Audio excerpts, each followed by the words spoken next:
छोटू तारण को भी पता है, यहाँ पे जितने आले शरीफ की जाती कासा लेसी करने वाले मेंबरान असम्बली हैं उनको भी पता है कि सूरत हाल क्या है, लेकिन शौक है और चस्का लेने के लिए इन्होंने बदमाशी भी की, चस्का लेने के लिए इन्होंने लॉ एंड ऑर्डर का मसला भी क्रिएट किया असेंबली के अंदर। स्पीकर के पास इख्तियार हासिल है कि कल जिसने भी लाकानूनियत की उसके ऊपर पाबंदी लग सकती है, जो स्पीकर का राइट है, कानूनी राइट है, लेकिन अभी तक स्पीकर ने वो एक्सरसाइज नहीं किया। तो मेरी गुजारिश है नून लीग के कायदीन पे कि इतनी ना बढ़ा पाकी दामा की हकायत, दामन को जरा देख, जरा बंदे का बा देख, जरा एहतियात के साथ।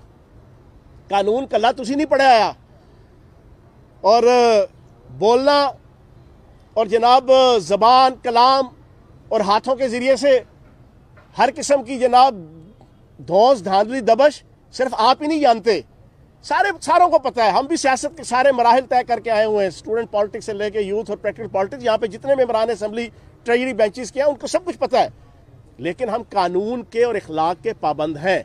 हम नहीं चाहते कि कानून और इखलाक की धज्जियाँ उड़ाई जाएं। जहाँ तक एतमाद के वोट की बात है, गवर्नर ने गलत तरीके से जो है वो एड्रेस किया।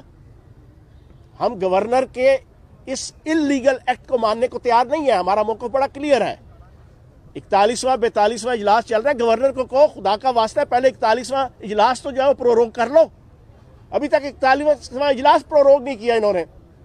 42वां चल रहा है, 41वां चल रहा है, तुम 43वां इजलास नहीं बुला सकते। तो इस वजह से मेरी नून लीग के इन कायदीन को, वजीर ला कानूनियत और छोटू तारण जिनको बड़ा शौक है यहाँ पे अपने हक में नारे मरवाने का, अंजुमन सताइश बाहिमी बनाकर वो बेचारे सारे MP है उनकी उंगली पे नाच रहे थे, जिन्नी तेरी मर्जी नचा सोने, उनको खुश करने के लिए।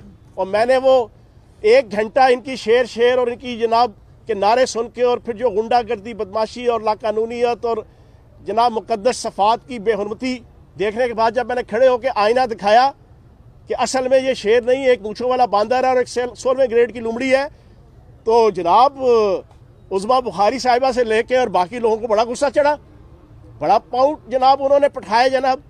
लेकिन उन्हें यह नज़र नहीं आया कि आपने तालीम के शोबे के हवाले से 21 कवानीन पास हुए, लॉ मेकिंग हो रही है, पॉलिसी मेकिंग हो रही है, जो आपका असल फ़र्ज़ है, जिसके लिए आप TA DA और तनख्वाह लेते हैं, आपने उसको सबूताज किया, आपने लाकानूनियत का मुजाहरा किया। इन 2 बंदों ने, 2 शैतानों ने और शरीरों ने वहाँ पे बैठ के अपनी सुपरविजन में, उसके ऊपर तो आपने कोई गम और गुस्से का इजहार नहीं किया। तो जनाबे वाला मेरी गुजारिश है कि आज भी अगर आप ऐसी हरकत करेंगे तो आप कोई नेक नामी नहीं कमाएंगे, बदनामी आपके खाते में आएगी। और दूसरा और आखिरी इशू, आज इलेक्शन कमीशन ने इमरान खान साहब और असद उमर साहब और बाकी कायदीन, उनका काबिल ज़मानत वारंट जारी किए। सूरत हाल ये है कि आइन के article 199 jurisdiction of high court, उसके तहत हम इस केस में पहले ही इस्लामाबाद हाई कोर्ट ने स्टे दिया हुआ है। आइन के आर्टिकल 199 के तहत उसने मना किया हुआ है कि इस केस में इलेक्शन कमीशन ने किसी किस्म की ना कोई गिरफ्तारी, ना कोई वारंट गिरफ्तारी और कोई ऐसी एक्टिविटी नहीं करनी।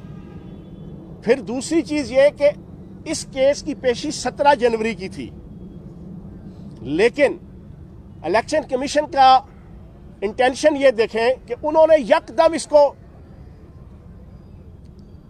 10 तारीख रख के और जनाब अपनी तरफ से फैसला दे दिया कि जनाब काबिल ज़मानत वारंट जारी हो गए। पहली तो ये हाई कोर्ट की वायलेशन है, और मैं ये समझता हूं कि इसमें हम आइन के आर्टिकल 204 तौहीन अदालत, उसके तहत इंशाल्लाह हम इस्लामाबाद हाई कोर्ट में भी जाएंगे कि इलेक्शन कमीशन का ये एक्ट जो है ये बैड इंटेंशन के ऊपर मबनी है। इलेक्शन कमीशन हमारे उन इश्यूज के ऊपर तो फौरन एक्शन लेती है। कल टीवी चैनलों में चल रहा था जी, फयाजुल हसन चौहान के बयान का नोटिस ले लिया। क्यों कि जनाब हमने यूनियन काउंसिल की जो हदबंदी है उसके हवाले से अपनी एप्रीहेंशन रखी। मुझ समेत मैंने पंजाब के अक्सर MPA से पूछा कि हाँ जी आपके हल्कों की जो हदबंदी हुई है उसमें क्या सूल है। सारों का ये कहना था कि इंतहाई बेढंगी किस्म की जनाब हदबंदी की गई है।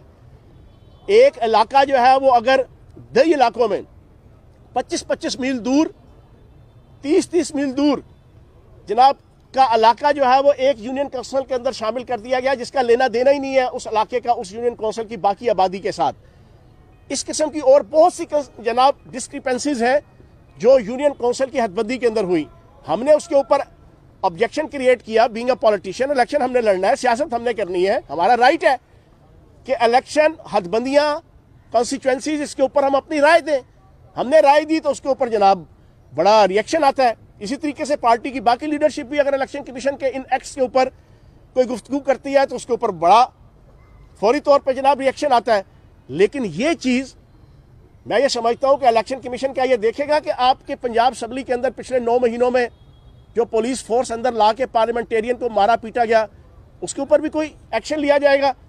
क्या इलेक्शन कमीशन ये देखेगी कि आला अदालतों का ये फैसला था कि फॉरेन फंडिंग केस में इलेक्शन कमीशन पाबंद है, उसने पीटीआई, उसने नून लीग, उसने पीपल्स पार्टी, तीनों के केसेस का फैसला एक दिन इकट्ठे करना है। लेकिन इलेक्शन कमीशन ने वायलेशन करते हुए सिर्फ पीटीआई का फैसला कर दिया और अभी तक नून लीग और पीपल्स पार्टी का पेंडिंग है। क्या इसके ऊपर जो है वो कोई एक्शन लेंगे? तो मैं इलेक्शन कमीशन की तरफ से इमरान खान साहब के काबिल जमानत वारंट गिरफ्तारी की मजम्मत भी करूंगा और इसको इंशाल्लाह हम अदालत के अंदर आइन के आर्टिकल 204 के तहत इसको हम जनाब चैलेंज भी करेंगे। बहुत शुक्रिया। कल आपके कितने अराकीन थे? राणा सनाउल्लाह साहब कहते हैं कि कल आपके सिर्फ 240 थे और आपने जितनी भी कानून साजी की है वो गलत की है, क्योंकि अगर गिनती करवा ली जाती तो आपके जो अराकीन की तादाद है वो बहुत कम। असल मसला ये है, हमारे राणा सनाउल्लाह इतना बड़ा हाजी नमाजी तो है नहीं है कि उसकी बात के ऊपर आप जनाब कहें कि सारे आमना व सदकना कहते हैं। जो उसके करतूत है वो सारी दुनिया जानती है, तो उसकी बात के ऊपर तो जनाब ना मैं यकीन करूँगा ना पाकिस्तान की आवाम यकीन करेगी। हकीकत यह है कि हमारे पास नंबर्स पूरे हैं, हमें नंबर्स का मसला नहीं है और अब इशू नंबर्स का है ही नहीं है। एतमाद का वोट के हवाले से ये जो अपने फेफड़े फाड़ फाड़ के जनाब राणा सनाउल्लाह की और छोटू तारड़ की कासा लेसी करते रहे, बेचारे बड़े रिस्पेक्टेबल मेंबरान असम्बली, बड़े अच्छे ख़ानदानी किस्म के अरकान असम्बली, उनसे मैं पूछूंगा कि जब अदालत ने कल फैसला करना है, पेशी है कल अदालत में इस केस की, अदालत ने सब कुछ जनाब उसको हल्ट किया हुआ है, रुका हुआ है, कैसे हम एतमाद का वोट ले सकते थे कल? आप मुझे बताएं, दुनिया के किसी शहरी को जो कानून को नहीं भी जानता उसको पता है कि जब अदालत ने स्टे दे के मामलात को रोक दिया कि आपने फलां तारीख को आके दोनों पार्टियों ने हमारे सामने आना है, डिटेल से डिस्कशन होगी और फिर उसके बाद देखा जाएगा उसी पेशी, उससे अगली पेशी या जब भी फैसला करेगी अदालत, तो उससे पहले हम क्या एक्टिविटी कर सकते हैं इसके ऊपर, इस पूरे इशू पे? हम नहीं कर सकते। हम एतमाद का वोट लेना देना जो भी इशू है, क्योंकि हाई कोर्ट के अंदर केस चल रहा है, तो मैं ये समझता हूँ राणा सनाउल्लाह की बात को इतनी ज़्यादा काबिल मुक़द्दस नहीं है। जी जनाब, थैंक यू वेरी मच।